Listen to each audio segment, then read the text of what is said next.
Hey, just to follow on, this is the other puff pastry one you can get. This is a chocolate one. So you got a sweet and you got a savory.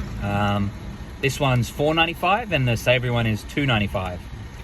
But if you get two of the savory ones in one pack, it's $4.95. So you get $1 saving. This is beautiful, isn't it? Mm-hmm. It's very dangerous, as we're saying, because it's so yummy. Yep. Ooey and gooey, chocolatey. We were both yelling wow wow wee wow, so we don't know whether we put it under ooey and gooey or wow wow wee wow playlist. Or or we don't know what to do. No, we don't.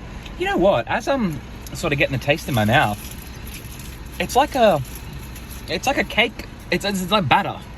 Oh right. Drop the thing. It's like a battery sort of flavor. Did you get that? I was thinking a bit like Nutella. Yeah, it's pretty amazing. Oh, definitely. Opened up.